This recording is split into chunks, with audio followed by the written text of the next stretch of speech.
I'm not going to say up because that was the thing. They didn't try to pull me out of it. They just let me sit in the suck, if you will. And Tony, my ex-father-in-law, had lost his wife, Tammy, which is who my daughter is named after. And it was after Christopher's wake that he sat down in front of me and said, "This is when you're at the epitome of being sad." And, yeah. Okay. Yeah. So you're about to have a conversation with your ex-father-in-law. Okay. And he just said to me, "Sweetheart, I know that you feel like you've lost all control in your life right now and that there's no way out, but there's always one choice that you can make, and it's either up or down. Choose up." And in that moment, I remember the simplicity of what the next moment was going to look like.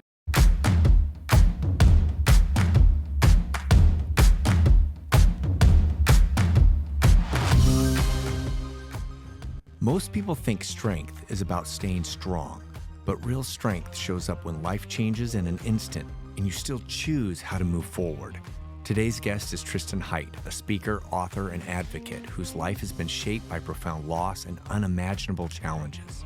After facing 2 life-altering tragedies, she was forced to confront deep trauma and uncertainty. Instead of becoming bitter or giving in to the weight of it, she chose to do the hard work of healing and rebuilding her life, turning pain into purpose. This conversation is about trauma, healing, and what it takes to rebuild when life breaks you. We're just going to have fun. Are you ready?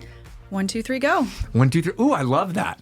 1, 2, 3, go. Did you just pull a Mel Robbins out? A little bit, yeah. You did. Yeah, I think it's 5, 4, 3, 2, 1. Yes. Go. Then let's do it. Yeah. Oh. I'm in. Tristan, thank you so much for being here today. Yeah, it's a pleasure to be here. I love that. We were introduced through a mutual friend, and Crystal, and she said that we should meet each other. You're in SBA loans, and we hit it off right away, meeting. But I found out immediately that you were a Star Wars fan and a Guns N' Roses fan, so I was like, we're going to get along, no problem. Perfect. Well, I love it. For people who don't know you and your story, it is very impactful. And it is full of trauma. And I was going back and forth before we had this interview where I didn't know if I wanted to really specify your SBA experience or to jump into your experience and going through life with trauma. And I was going back and forth, and I really wanted to bring in a mix of both. But your story is so impactful, and who you are now based off of all that experience is so important for people to hear. And so for those of you, of the people that don't know who you are or your story, can you kind of give us a little breakdown of what that is? Absolutely. To not start from the very beginning, where my mom likes to tell the story on my birthday every year that I ripped her butthole out when I was coming into this world. We'll start. Yeah, let's fast forward just a little bit. Yeah, we'll jump beyond that. But she does remind me every year. So for 41 years, I've had that reminder. But I ran away from home when I was 16 years old, and had started my career essentially from there in survival. I was immediately thrown into survival mode. Wanted to become a nurse really bad. Became a certified nurse's assistant. Well, technically, I was a courtesy nurse at 17 years old because they couldn't take the test until I was 18. Gotcha. But I worked at the Gardens on University in geriatrics and fell in love with people. And then started actually in banking in order to get tuition reimbursement to pay for nursing school. Gotcha. And then I realized if I can't help people with their physical health, I can help them with their financial health. And my career is now 23 years old, so old enough to drink. Okay. And just fell in love with being able to help people in an arena that not everybody knows about. This being SBA loans now. Correct. Okay. Yes, absolutely. Well, and just finance in general. Sure. Because most people aren't good at it, right? Right. Well, and they don't teach it in high school. They teach how to, economics. Not even how to balance a checkbook anymore. Right. Yeah. Right. Or how your credit works, right. Or how to, what's the difference between needs and wants, and how to really live a life within your means, which I feel is the foundation of anything. So by the time you get to where you're going to start a business, you have to have that foundation, essentially. The basics are always where you want to start. I love that. Okay. So you were getting into finance, and that was what you were kind of naturally drawn to once you started down that path? Yes. Okay. Absolutely. I was assistant branch manager of Bank of America when I was 21 years old. And ultimately, it just... Good for you. That's some drive. Thank you. Yeah. And is that something that you had always set up? Like, if you ran away from home, were you always self-driven? Like you were like in a survival mode? You mentioned that. Yes. You're going forward. Like, is that just something like did you have this self-confidence that you believed that you could do it? Or was it more like, I have to do it or I'm going to be in trouble? Yeah, it was more of I have to. Okay. I spent probably, honestly, the first 40 years of my life, and I am 41 right now, in have to mode, where I was doing all the things that I had to do. And over the last few years is really when I've gotten into the get to mode and really enjoying the journey and not being so critical of myself. But I think that comes along with experience of life anyhow, because in your younger days, you think that you know everything or that like the world is going to open up and owe you everything. And it's like, but as you become older and you have more knowledge and skills and experience, all of a sudden it's like reality hits. And you're like, but wait, I can sit back and relax and then kind of enjoy the journey a little bit more. Right. Well, definitely be in the now and learn what being satisfied is about, and understand that life is a mixture of all the feelings. My first experience with, I don't want to say my first severe trauma experience because there's a lot between when I ran away at 16 to meeting Christopher. I was 31 almost. We're coming up on the 10-year anniversary of his passing. When I met him, and we were both, well, he was a branch manager at the time, and I was a Series 663 in insurance licensed relationship manager, small business specialist, and manager on duty. I had like all the tags. And he was pretty much the first man that entered my life, aside from the love of my father, that really showed me my value. Yeah. I didn't go to college. I just went straight to work and started grinding and trying to figure out, okay, so what can I do to add value here? Where can I help the team do better? Where can I help the bank do better? Like, what are our goals? And I was really just on the grind. And I remember Christopher saying to me, well, you may not have a college degree, but you make the same amount of money as I do. So if you want, you can have my college debt and I'll hand you the degree and you'll be good. And I was like, oh, I really never thought of it that way, that, college is a great route. And it was very important. I took my kids to college tours and things like that because I really wanted them to have that life. I wish I would have had the opportunity, but again, I was selling checking accounts at college campuses instead of attending. When you give the free T-shirt and in hopes that they get a credit card, I remember that. And UW had that. Come on in. I was there. Maybe it was you. No, I'm just kidding. Maybe. Okay. But yeah, it was really eye-opening for me. Were there other people at the branch and the people that you've been working on that were experiencing kind of the same thing, or was everybody college degreed and they were where you were at? For the most part, I was training people that were coming in with college degrees. Interesting. Okay. Yeah. Was that hard for them to take leadership from you, or was it easy for you to be a leader to them? Right back after a word from our sponsor. After a car accident, insurance companies will take every shot they can to leave you with nothing. But at Dubin Law, the game isn't over until you get the money you deserve. So call Dubin Law and add us to your roster today. Or was it easy for you to be a leader to them? It depended on the individual. Most people were okay with it, especially at that point in my career because I had a lot of experience. And as I told everyone that I've ever worked with, I've only learned this because I did it wrong once before. I learned from my mistakes. But there was at 21 managing a bank times where people would come in and be like, can we speak to the adult? And I'm like, oh yeah, that's me still. So okay. Yeah. So you had to fight that, where people are perceiving you as too young to be experienced enough. And is that something that you excelled at automatically? Like you just realized that you were moving up the ranks quickly, or was it still a grind? Definitely a grind, but to speak to the sum of four, I had my mentors. I had people that literally, Lynn Jennings was one of the first managers that I ever, well, there's a few. Kay Vibrock and Lynn Jennings. Kay Vibrock was the one who taught me that you check your personal life at the door. And when you walk in, you're on stage. And Love that. It is time to lock in and go to work. Which ultimately later on in life, as I was going through trauma, having a healthy outlet like work is really made a huge difference in being able to navigate the grief. You have to have something to aim at, and work was a great thing for that.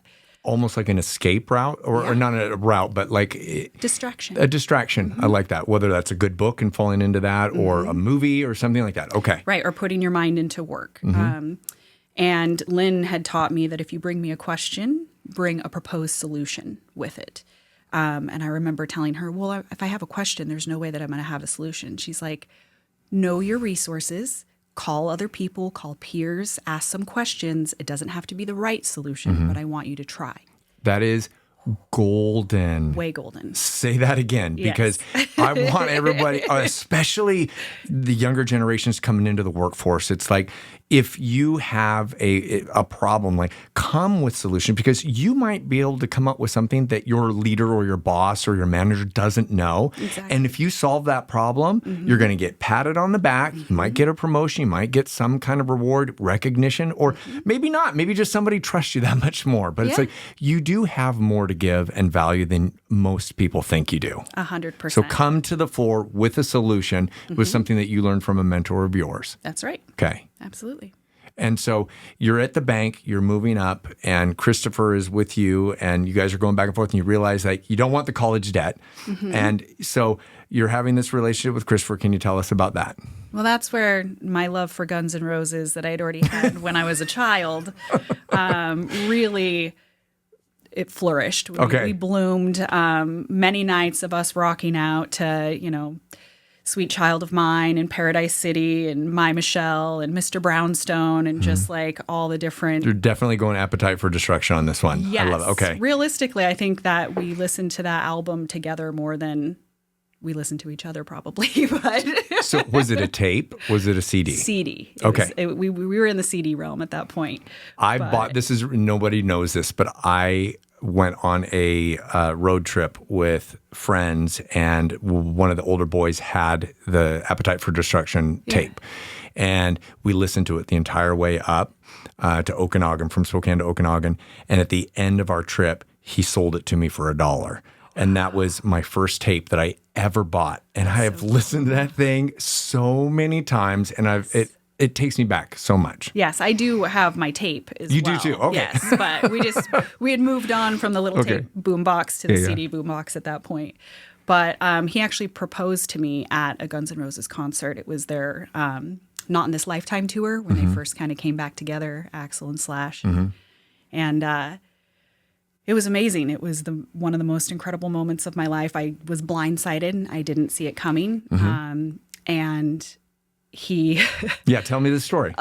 So we had driven to Seattle for the concert, and we had done the VIP package together. Like, we were so excited. We were going to go see Axl. Like, there's, we're getting our sway on and everything. For no one watching right now, she kind of went back and forth like Axl does, but continue. Okay. You are a fan. I love it. Yes. Okay.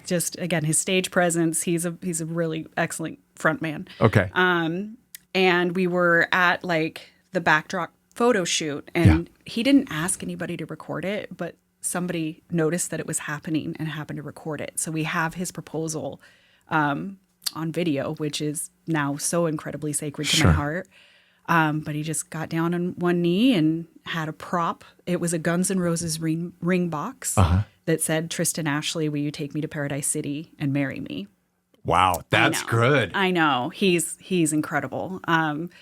Oofta. You said yes. Obviously. And he was really kind and making sure, because I'm not a diamonds girl. I watched the movie Blood Diamond and I was like, I don't want it. I'd rather have anything else. I don't want any, hurt to come from a ring that I'm going to have on my finger. And he was careful enough to make sure that it was a certified non-blood diamond that he had gotten for my ring. And that was in August of 2026. And then the weekend after Thanksgiving in 2026 is when the tragic accident happened with him, where he accidentally committed suicide after a lot of alcohol involved and gun safety that was faulty. And that was realistically, I'd already had trauma at that point from, a young age, and then the loss of the marriage to my children's dad. And then I've got this hope, and we're doing everything so great right together. Yeah, I'll never forget when Tammy asked Christopher if she could call him Dad. And he was just such a huge influence on my kids' lives. Tanner tried to dress like him, which is my son. And then when he passed, I was pretty much catatonic for a few weeks afterwards. And you happened to be there when it happened. Yes, I was in the room when it happened. And there was a lot of PTSD. It was, like I said, probably a week or two where my kids went and stayed with their dad and his wife. And I was at my parents' house, catatonic on a floor. I didn't even move into a bed. And it was them bringing home our dog that Christopher and I had picked out to bring into our home. My beautiful English cream golden retriever. His full name is John Francis Donaghy Schuessler, but we call him Jack for short. And when he came home, I knew I had to get up to go take him out to go to the bathroom and take care of this puppy who just loved me through the hardest time of my life. By January 1st, I was back in our home with the kids and back to work. And from there, Christopher had Never Lose Faith tattooed across his chest. And that really, we were at what I would call the beginning of my faith journey. I still to this day refer to myself as the Bobby Boucher of Christianity because my mom didn't let me go to church while we were growing up. She told me she didn't want me to be brainwashed, that she wanted me to have a relationship with God. And then she'd quote the Bible to me. So that's where the water boy reference comes in because Mama said alligators are angry because I got too many teeth was kind of my exposure. But Christopher and I were just in the precipice of taking that walk together when this happened. And why was the first question that came into mind. Why? Why you? Yeah. Why him? Why him? Why? There was no reconciliation for me as to the purpose that God could have behind this horrific tragedy. He's such an incredible man. He was the guy that wouldn't let anyone in a room, if you'd be at a party and there was somebody standing in the corner, Christopher would go create conversation with that person. He didn't want anyone to be left out. And, his legacy still shines through everywhere so brightly and beautifully. So from there, I started a nonprofit that actually, technically, I started before he passed, but I picked it back up and just wanted to make Christopher proud. And I really had to work on not knowing why. Well, talk to me about that, because you're catatonic on the floor and your puppy brings a new life to you, reminds you that you have responsibilities, because it wasn't just the dog. I mean, you had kids, you had your parents, you have work. There is life does not stop when something tragic happens to you. That's correct. And you're sitting there catatonic wise. What is it? what helped get you through that besides the puppy? Like there has to have been, and I know that you have these things written out and you write about it, but it's like, talk to us about how hard, besides answering the why and then avoiding the why because you can't answer it, what helped you get through those things? Well, realistically, it was my children and my community and, my ex-husband's father-in-law and mother-in-law. And I've gotten advice from so many different people, just community cares and connection, pulled me through. I'm not going to say up because that was the thing. They didn't try to pull me out of it. They just let me sit in the suck, if you will. And Tony, my ex-father-in-law, had lost his wife, Tammy, which is who my daughter is named after. And it was after Christopher's wake that he sat down in front of me and said, this is when you're at the epitome of being sad. And, yeah. Okay. Yeah. So you're about to have a conversation with your ex-father-in-law. Okay. And he just said to me, sweetheart, I know that you feel like you've lost all control in your life right now and that there's no way out, but there's always one choice that you can make, and it's either up or down. Choose up.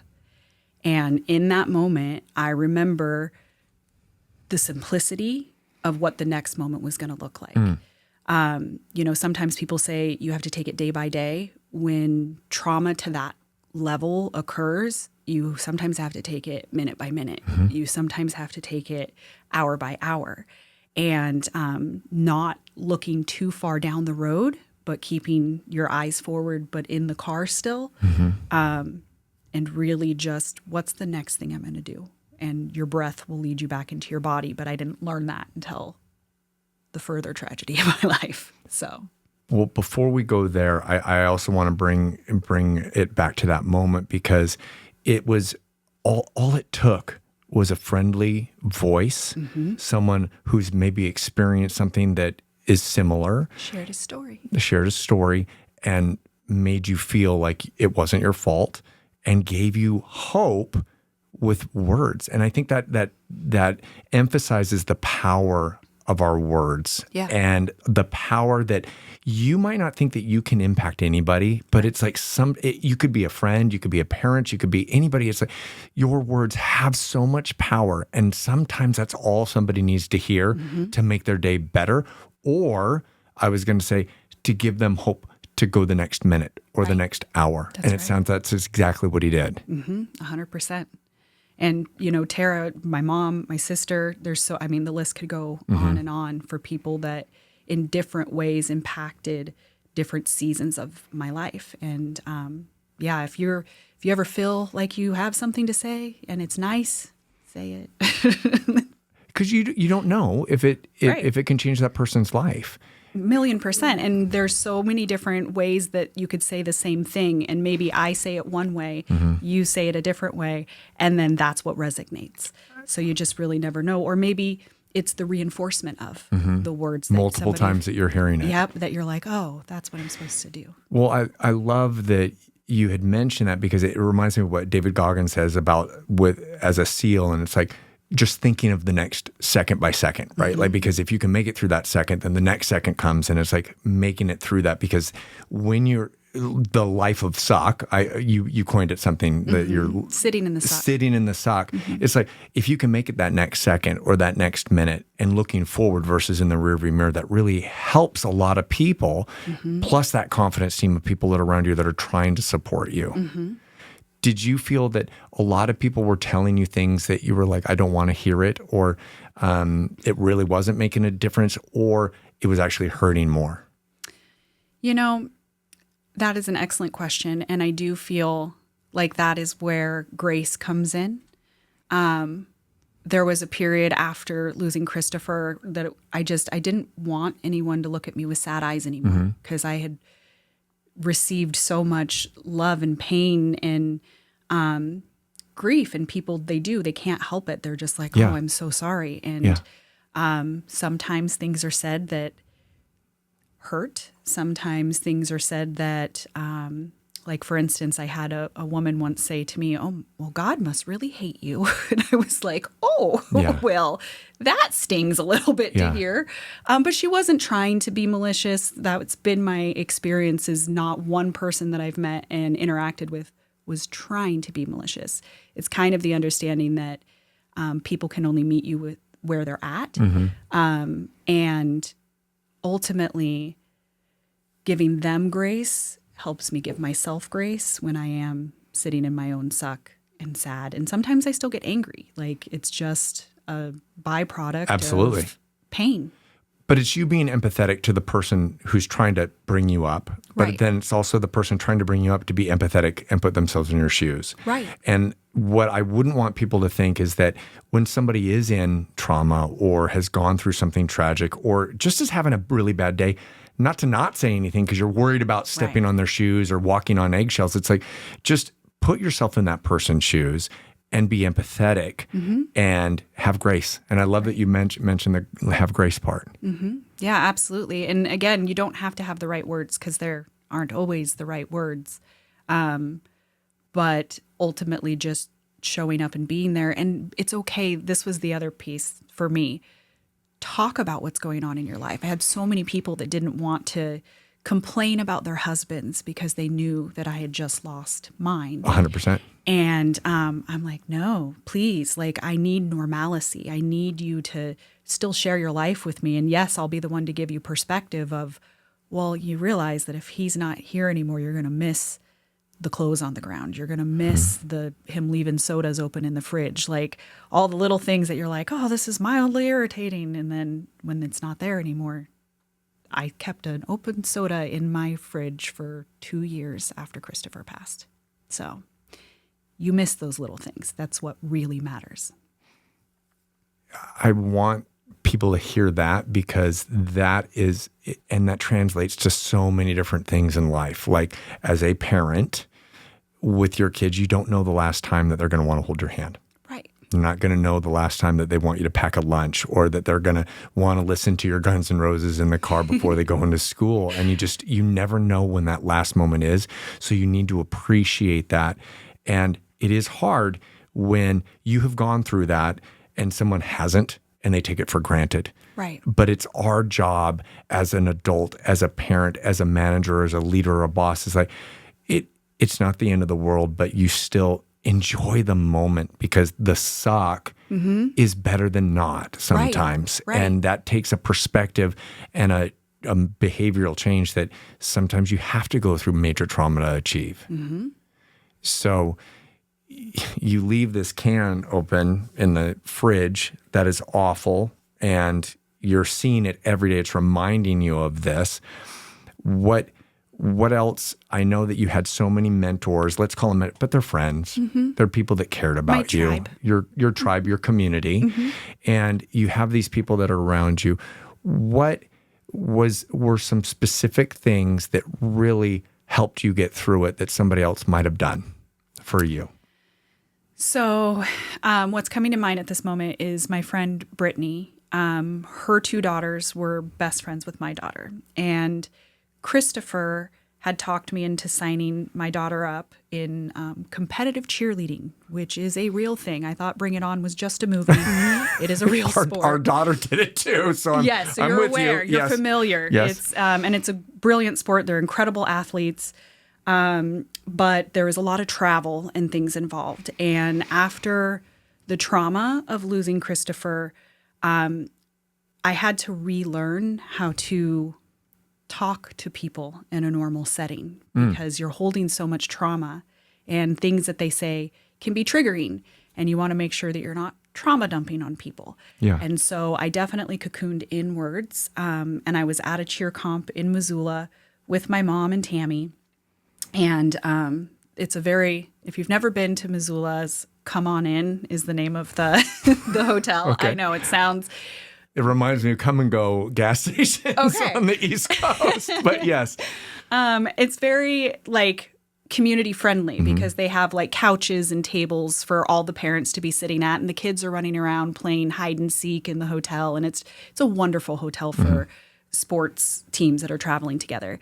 But I didn't want to go socialize. I wanted to stay in my hotel room with my mom and let Tammy go play, but I'm going to stay here. And I remember Brittany, she came over and she's like, no, you're going to come with me. Like, let's go out a little bit just until you're tired. And then you can go back to your room. But come on, have a beer. We're going to go. Yeah. And I did. I was uncomfortable. I was quiet. I was awkward. But you were taking these baby steps. Yes. And that's what it's all about, is that small incremental stepping outside of your comfort zone. And then I translated that into slaying dragons. So like anytime, the first time I went back to the Coeur d'Alene Casino, which is where Christopher and I spent a lot of time, that's hard. It's hard to go back to those places where you have those beautiful memories, but it's still so raw that it hurts so deeply. But I did it anyways. And I just continued that through a lot. That reminds me of a lot of friends of mine who have been in car accidents, and they will specifically avoid the corner or the freeway that they got in a car accident because they're just trying to avoid that situation. And it can be hard. And stepping out in front of that is sort of, what were you doing when you were, let's call it sulking or dwelling on it? Like, were you just,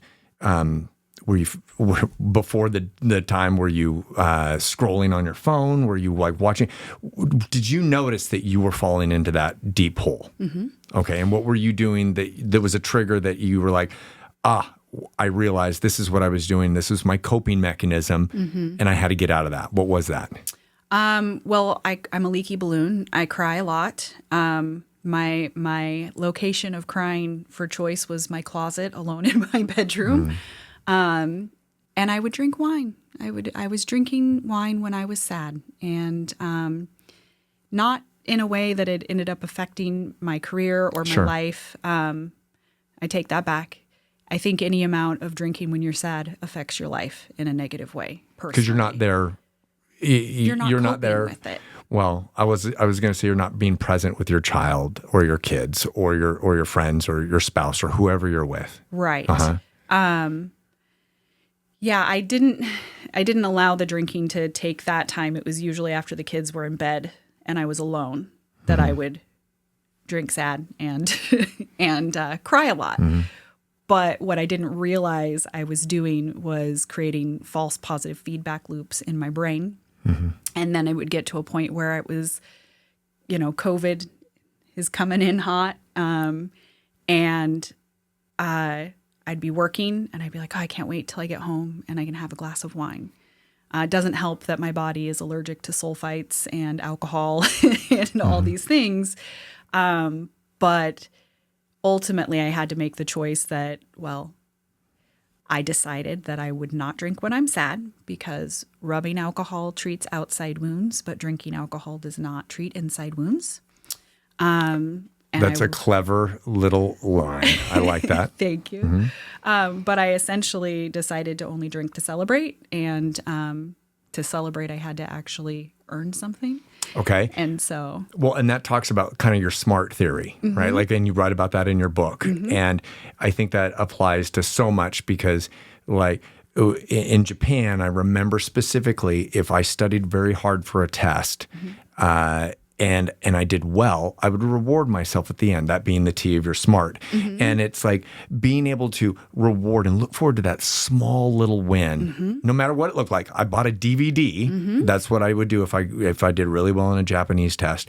And that would just give me a little bit of pleasure, but it would also make me and inspire me to do well on the test. That's right. Yeah. And so you were doing that in life as well. Yes. Okay. Absolutely. And then realistically, it was Andy Grammer, of all people, which Brittany, the same friend that pulled me out, is the one that introduced me to Andy Grammer when we were putting together our More for Youth award ceremony. He has a song, I Wish You Pain, which basically is where the kintsugi heart came from, is every time your heart breaks, it grows. It's in that song.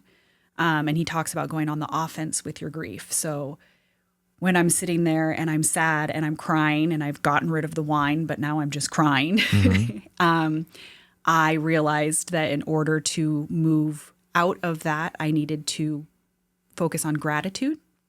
And I would go towards, who in my life can I do something positive for? And ultimately that started to not only fill my calendar, because then I'm reaching out to a girlfriend. Hey, how are you? Do you want to go hang out sometime? It's been a while since we've seen each other. But it helped me put purpose into my pain. Did you notice along the time period that some people didn't even know? Yeah. How hard was that? Or was it easy? In my early counseling, when I was talking about the struggle of actually talking to people again, and like, how do you talk about the weather when you have all of these things that are going on? She was like, it's your story. You don't have to tell everybody. You can just meet them there. You don't have to share it. But you'll recognize it. And so that really, I only share when I feel like it makes sense to share. Yeah. And sometimes when somebody's sharing with you, they don't need you to share. They just need you to listen. And so I only share when I think it adds to the conversation. That's very interesting. And that's in life, right? I mean, being able to listen to your spouse or your wife or your girlfriend or whoever, or your kids, sometimes they just need to be heard.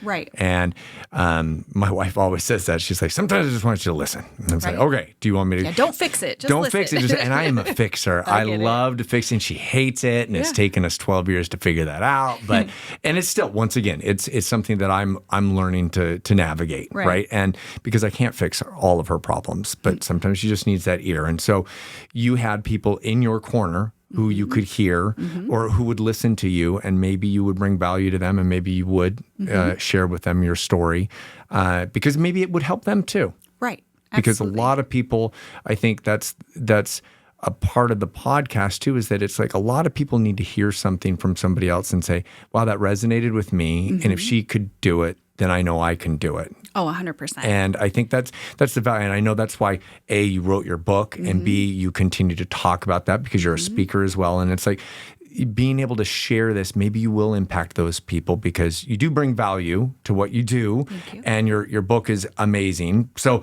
I know that you have another trauma in your life. And your timing, I want to step back with Christopher passed away when? 2016. 2016. Okay. November of 2016. November 2016. So that was a hard decade of time that you're still healing from. Yes. But it's not the only traumatic thing that's ever hit you in your life. And you're such a strong person. Thank you. And I know that you have these people in your corner, and people have told you lines and things that help you get up, whether that is you be the pilot of your airplane.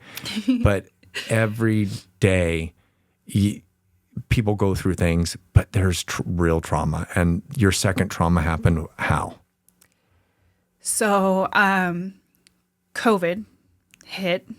This was in April of 2020, and I was in SBA lending at the time. So these are when the PPP loans dropped and the world was shutting down, and we were working 6 a.m. to 8 p.m. to try to get money out into the community with these PPP loans. And my daughter started to limp, and we thought maybe she did have a scooter accident, so we thought maybe that's what it was related to. I took her to the doctor. They sent us to a physical therapist. Her hand joined the party and was starting to curve and not work properly. And on April 30th of 2020, they did an MRI that revealed a softball-sized tumor in her brain. And there was a secondary tumor that they wouldn't be able to reach closer to the base of her skull. And it was another moment in my life where the only way I can describe it is like a veil of dark static just like comes over your eyes when you're sitting there and the doctor is showing you this MRI. And how they did it was they took Tammy. I was on my way to take her to the bathroom, and they swapped me out, and knowing that my 12-year-old daughter was going to come back in, and where do we go from here, right? And so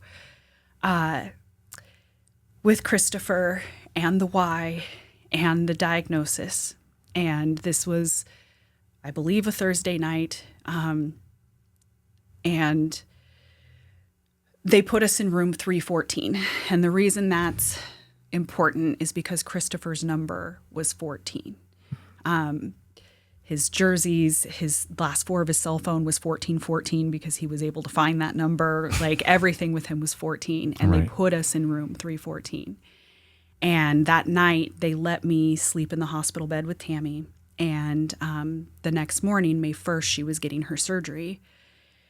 And I remember just laying there, and why was the first thought that hit again. It truly was. And I felt the nudge of, you've been practicing. You don't get to know why. Just be present with her. Yeah. Could be your last night. And so I was able to stay present with her. And as they were getting ready to move her out of the room to take her to surgery, they told us, I wasn't going to tell her she was in 314. I didn't want to bring Christopher up. But the nurses did. The nurses said, you're in the luckiest room in the hospital. You're in room 314. And she just lit up and she was like, Mom, Christopher. And I was like, I know, baby. He's here with you. And they prepared us for her to have to go to rehab after that surgery in order to learn to talk again and to learn to walk again. And so as we're waiting for this, it felt like a lifetime while she was in surgery and getting the updates that she was doing okay, because there was no promise she was going to make it out of that surgery. Yeah. But she did. She came out of there cracking jokes about the doctors, and she walked out of that hospital 49 hours later, and from then on, doctors were like, this doesn't seem possible. That's not right. And it's like, no, that's my girl. Like, she's that tenacious. And they do believe like her mom. Oh, thank you. Yeah, my dad definitely built me Ford tough. That's for sure. But they do believe that she was able to push through the block and or reconnect the wiring of her brain because of her training as a professional athlete with Spotlight Studios, where she did competitive cheer. Because the yips, I think is what they call it, where an athlete has done a skill like so many times that they forget how to do it. And her physical therapist in the hospital tied that to her relearning to walk again. And she walked out of that hospital on 49 hours after a major, major brain surgery. And when we got home in the backyard, I remember my dad saying to me, I just want to know when God's going to give you a break. And I was like, he just did. Yeah. She's here. We're going to get more time with her. Like, we have a shot. And but at the moment, it does feel like it's just like one thing after another, but it's your perception and it's how you're looking at life at that moment and seeing that it is that extra moment of that handhold. It is that extra time that you get to sleep with her in her bed and be there with her and to enjoy that Coca-Cola with her, for example, or one more GNR song. Yeah, absolutely. And she fought gallantly for almost 2 years after that. Her quote that she found and created by herself was, stay strong, make them wonder how you're still smiling. And she did. She did great in school for the remainder of her time here with us. And she had incredible tribe of girlfriends that would take COVID tests and come spend a week. And we would do creative things like, family Olympics, where we're doing minute to win it games and just trying to keep her engaged and playing forward. We did end of chemo parties where we took a trampoline and put up the net and then filled it with foam. Yeah. And I don't want any kids to ever get that idea, especially mine, but continue. Right. Yeah. They were older. Okay. They were in there at that point. She was 13. I don't want my son Dax to hear that. Right. Continue. Okay. Sorry about that. Cut that out. But we rented a jumpy house and the girls slept in it in the backyard, things like that. Like just fun little moments to keep memories forever. And I want to pause you because let's fast forward to us being our age, and we're not even in our 50s and 60s and 70s. Like I'm almost 50, but I feel, and my wife and I talk about this all the time. It's like, it's not your net worth that's important. No. It is your net experiences that you have. There you go. And it's those memories, those little things that make us. And that's how you're going to be remembered, right? Not like how much money you have, but like what memories do you have? And when people come to a funeral and one of the greatest things is when they tell you something that affects you or had affected someone else, and you're like, wow, my dad did this for this person and I had no idea. My mom did this for this person. I had no idea. They impacted this person's life. And that's a story I needed to hear. But that's an experience that person has taken and remembered it. And we don't know how many of those we're going to have. Right. And take advantage of increasing your net experiences. I can't say that enough. It's like, it's the moments that are most important, because if we look in the future, I guarantee you anybody 70 is going to wish that they were 50 again. 1,000,000%. And those memories that come along, I would want to repeat. My daughter asked me, what was my favorite age? And it was like, I was 35.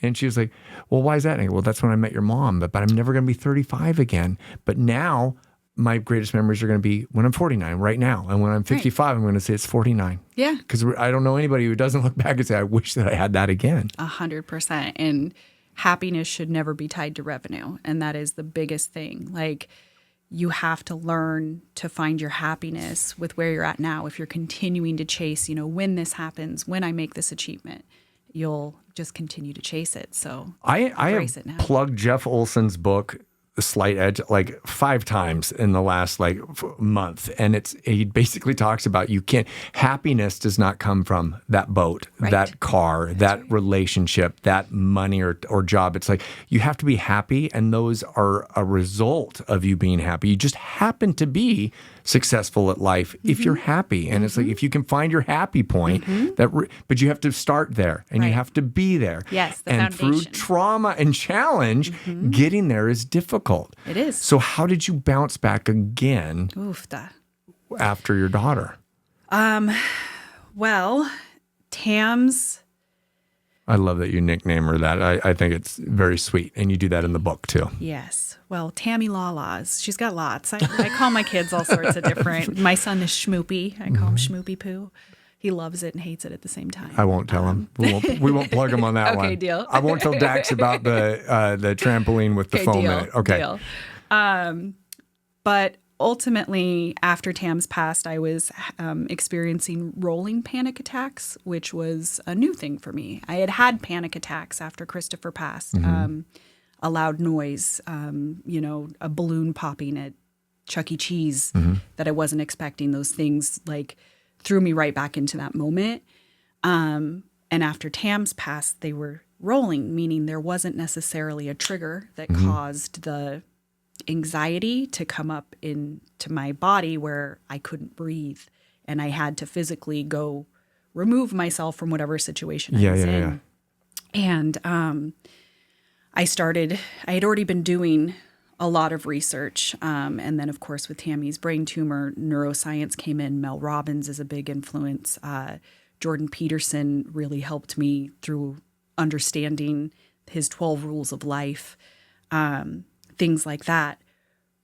But when I realized, and I do believe, and I'm so grateful that God puts the right people in your life at the right time. I had hired a holistic health coach who taught me breath work and really helped me understand what it meant to physically be in your body. And then I did a somatic retreat with him and his team through Mystic Retreats. And that was really the understanding of, oh, you have a nervous system and your amygdala doesn't forget. And then you go into the trauma triangle and understanding the different parts of your brain, AKA name it to tame it, and neurons that fire together, wire together. And I knew I had to go back to the basics. I had to relearn how to sleep again. Mm-hmm. And, I did a ton of counseling and then EMDR therapy, and I was coming at it from all different angles, essentially. Well, let's stop for a second about the breath coach. And it reminds me of when our kids, and I apply this in meditation and things with martial arts, is that it's like being able to calm your body and take a step and breathe in. We catch our son doing this, and he listens. It's really cute. He's 5, and he's like, he's so mad and angry, and he wants to throw and punch and be a ninja. And all of a sudden, he's like, we catch him taking those deep breaths. And it's amazing because he does it by himself now. We don't have to remind him to do it. And it's like, wow, he's actually applying it. And it reminds me, I know you're a movie buff, but it's like, it reminds me of the Hulk when he has to learn to control his breathing so he doesn't turn into the Hulk. And is that something similar that you were... Worded it perfectly. Okay. It's 100% correct. Because ultimately, when the amygdala sends the signal to turn your fight or flight on, it's our jobs to turn it back off. It's not that you can control the amygdala turning it on. You're always going to have those triggers. You're always going to have those emotions. But that's where you have to learn how to treat your emotions like your children. And you're in a car. You can't let the kids drive the car, and you can't put them in the trunk. They belong safely in the back seat, so you're aware of them. But it's what you do when you're inside those emotions that really counts. So the breath work just helps bring you back to center, because you shouldn't be making decisions while your prefrontal cortex is offline. And that's what happens when you're thinking of other things. Traumas hit you. You mentioned like coming back to basics. And it's like, I used to tell people as a strength coach and a personal trainer, people were like, well, I have problems eating sugar. And I'm like, well, just don't eat sugar. It's that simple. Just don't go buy the Skittles, even though I'm a huge Skittle fan. And they're like, no, you don't understand. I cannot say no. And it's like a drug. And until I went through trauma in my mind, I was like, oh, it's a real thing. It is very difficult. And your brain has so much power over you. And a friend of mine told me, he goes, before you experienced depression or a thing like that, before you ever felt the feelings and the emotions that you did, before that tragic moment, what were you doing before? And I had to think about it. And I was like, I had to go back to basics. And the basics were, I always walked and I always read. And as soon as I did that, my trajectory of being a sad panda started going right back to normal. But I had to go back to basics. And I had to have a friend explain that to me. And that friend, I will give him a huge shout out. His name's Martin, and I love him to death. And he's just like, he reminded me that sometimes you have to become grounded again and remember what made you happy in the first place so that you could go back and you could grow from that point. 1,000,000%. And again, with the basics, that's sleeping, drinking enough water, using food as a fuel and not a substance that helps you feel better. Because it's not going to solve your problem. No, it's not. It's the same thing as me drinking wine, sadly, in my closet, because it's looking for that quick dopamine hit versus the earned dopamine hit. Oh, I love that. When you started, okay, so you're going through this trauma, you're working on yourself. And obviously, you're surrounded by these people who are helping you. You begin writing about it. And you write this book, and it's perfectly imperfect.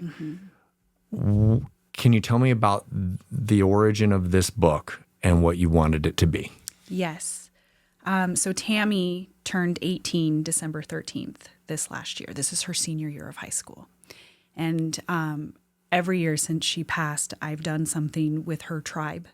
For her birthday. These are her friends that were there that would come over for COVID or something. Okay. Yes, absolutely.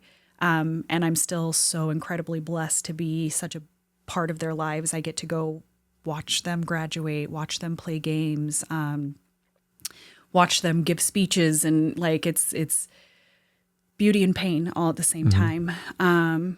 But for her 17th birthday, we did self-defense class for the girls, which was just so fun to see them out there finding their power.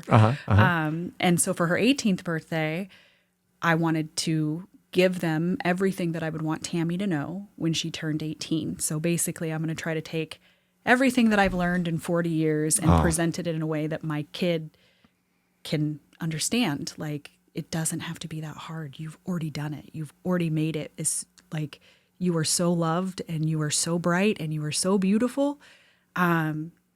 Enjoy the journey. Like, here you go. You're getting ready to spread your wings. And guess what, baby girl? You can fly. Mm-hmm. So that's really where it started, was I wanted to give them something that told Tammy all the things that I'd want her to know. Mm-hmm. And I started it in probably October of last year. Mm-hmm. And it was originally an outline. I was just going to speak it to them. Mm-hmm. And then I realized that 18-year-old girls who have jobs and boyfriends, it's hard to get them to come sit through a whole day of like, let's regulate our nervous system. Fair enough. Yeah. And so I did an open house style day of come on in when you come in and leave when you leave. And I'll just be here all day with fluffy socks and hugs and let them know that the book was coming, that I was working on it. I made them a little page of thank you so much for everything you've done, and I believe in you. And then shortly afterwards, it came to fruition, and I took the leap and did it perfectly imperfect. Tell me about that. Like, you obviously, your margins are off intentionally. Uh-huh. And I would say that the book is filled with, so it's interesting when people think, oh, I have a problem, but I don't want to address it. And counseling's not going to help me, and I can figure this out myself. Mm-hmm. And I don't need fixing from people. I've got this.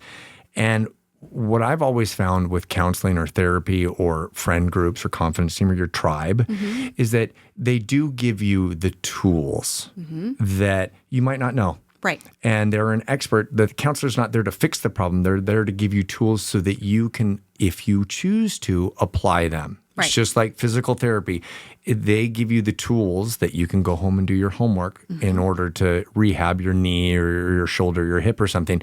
But it's up to you mm-hmm. to do the work. Mm-hmm. And in this book, it is an absolute cliff note of like every positive thing I've ever read. There were so many. First of all, it's a great read because it's funny and your personality shines, and you don't have to be a kid of the 80s to like it, but it does help. And but you bring humor into it, but it's a list of things that you can work on, and you're just telling it in different ways, what other people have said.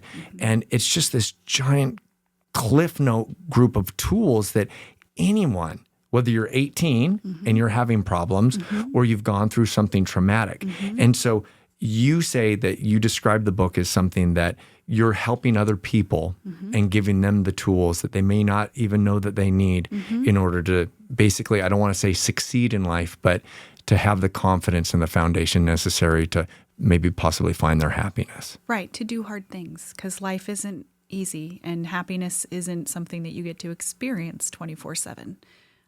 It's about embracing all of your emotions. There is a saying in psychology of what you face, you embrace, and what you resist will persist. Mm-hmm. And it is so true. It exasperates those emotions when you try to pretend, well, I'm not angry. Mm-hmm. No, I'm angry, and I'm allowed to be angry. But what I'm going to do in that anger is not spew it onto other people. I'm going to cocoon myself like the fuzzy little trash goblin I am mm-hmm. and allow myself to trash goblin through the anger. Mm-hmm. So whatever that may be, find a healthy outlet for all of your emotions. Well, one of my favorite quotes was where you had mentioned that you were told by someone that you're the pilot of your own plane. Yes. And can you kind of dig into that, what that means? Oh, so that's about 2 decades worth of therapy from Joe McCarran, who is a retired counselor of 30 plus years. He is a retired military pilot, and he created a program called Soaring, mm-hmm. where he helped troubled youth learn how to fly the plane. So they went through this whole analogy of understanding that when you take off on a plane, you're not here and then here. Mm-hmm. You start on the runway and you're running forward and you start to take off. It's a gradual takeoff mm-hmm. and then you soar. And so it's trying to get people to understand that A, you can't think your way out of anxiety. Our brains are assholes, and they're going to try to convince you that you can't. That's the resistance part of it.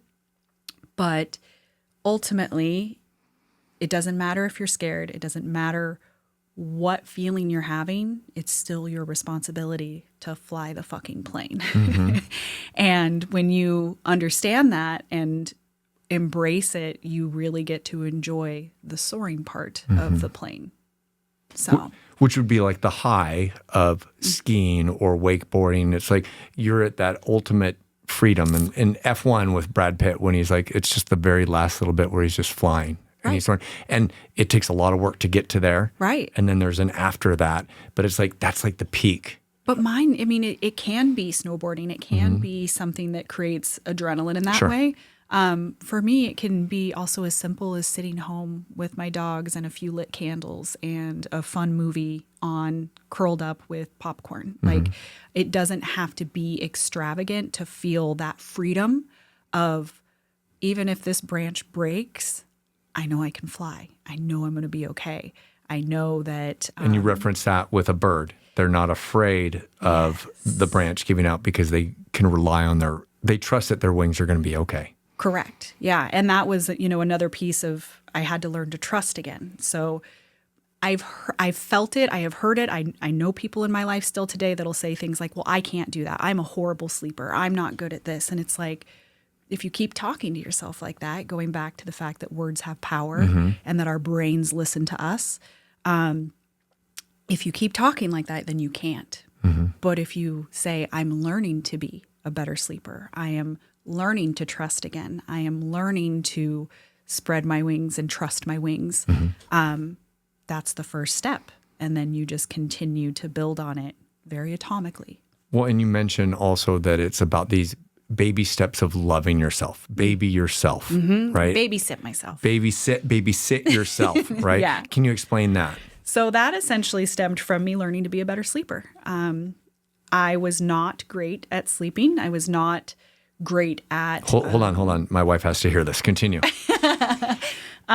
So I listened to a podcast. I can't remember off the top of my head which one it was. It wasn't the Blue Stiley podcast? Unless you did a sleep study special. No. I don't think so.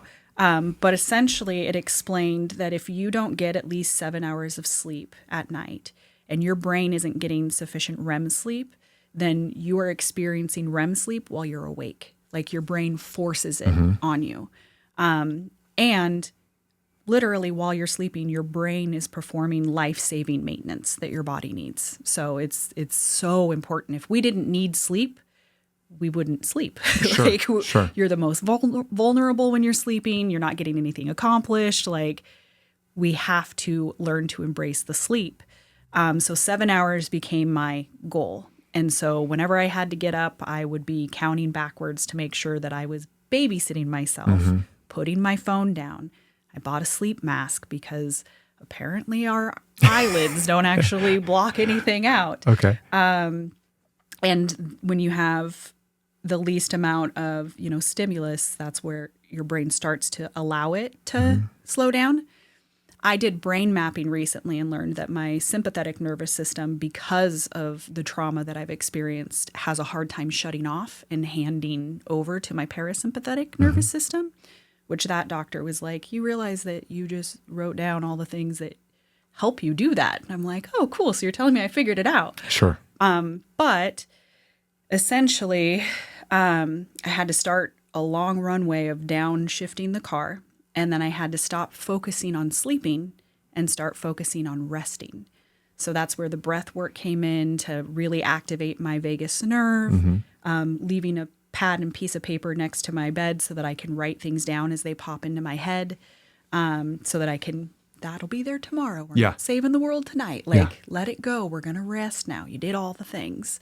But that's also leaving everything at the door, like you had mentioned that your friend told you to do at work, right? And it's like, because in the morning it will be there. Your problem will be there. You might as well get enough sleep. And I remember my instructor told me that. He was like, leave your problems at this door. When you're here to work out and do karate or judo, you're here to train. Right. because your problem will be there right up, but don't bring that in. Right. Do not bring that in. And then I applied that to school because, I have a midterm tomorrow. I have a final tomorrow morning at 8 a.m. and you're not going to bed and it's like 2:30 in the morning. It's 3:30 in the morning. It's like that test is going to be there at 8 in the morning, whether you go to bed at 8 or whether you go to bed at 3. So you might as well go to bed at 8 p.m. and get a good night's sleep and then come in rested. That's right.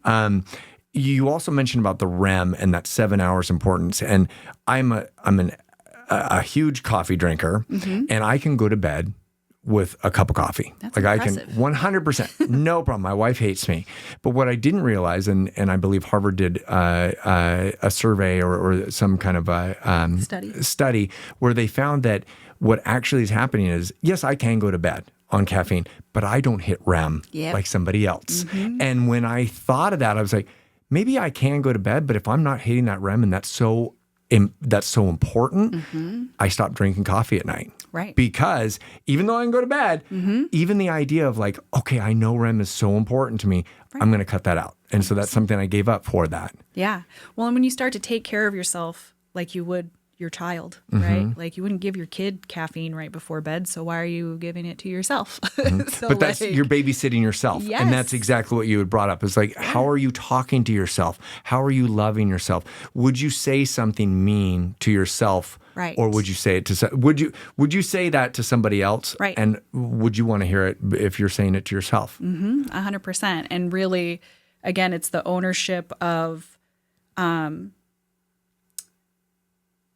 making sure that you have designed your ecosystem in a way that will help you be the best version of yourself every day. And in order to do that, I believe that you need to have a healthy brain, right? Like it's pretty important that your decision maker, and I like to call it my hip hop hippocampus, which is where your memories are stored, and also the part of the trauma triangle, and to take care of those in a way that allows you to present and aim at goals and be positive and be a productive member of society and make a difference. Like that is the purpose, in my opinion, of life. Like we're all here and everybody's experiencing pain. Like I said earlier, I want people to feel okay with sharing with me, not comparing. And that's why sometimes if it's not appropriate and someone's sharing, maybe they already know my story. So it doesn't take me to explain myself. Yeah. It just takes me being present with them and letting them know I see you. It's okay. We don't have to have all the answers right now. Well, I want to finish with that. And I want to ask you, if someone is going through trauma that is difficult and it is hard, what are a couple things that you would tell them to overcome that and get through that? Remember to breathe. Remember to center and that you are loved and that there's nothing left to do. There is a path to be able to be at peace within yourself, regardless of circumstance. And whatever that path forward looks like, it's different for everyone. But keep pouring positive things into your brain. If you're struggling, listen to podcasts. If you're struggling, listen to uplifting music. Whatever that may be, what content you're pouring into your brain makes a difference. So start there. Mel Robbins has a start here section, and it's powerful because you will start to retrain your brain in a positive way. Well, I think I want everybody to know that it's like you're not alone. There's so many sources out there. There's help that's out there. If you feel like you don't have friends and family that you can talk to, or you don't have the means to bring in a counselor or a therapist, it's like there are positive outlets out there or sources that can help get you through those things. And it could be surrounding yourself around people that may not know that they can help you, but if they're kind and they're present and they sometimes listen, that can be the difference. It really to can. make it that next day. And if you are in a room where people aren't kind or present, you're in the wrong room. I love that. That's a close right there for sure. Well, then let's finish with something that I really want to know. And to bring it full force, you had mentioned like listen to positive music. Is that Guns N' Roses for you now?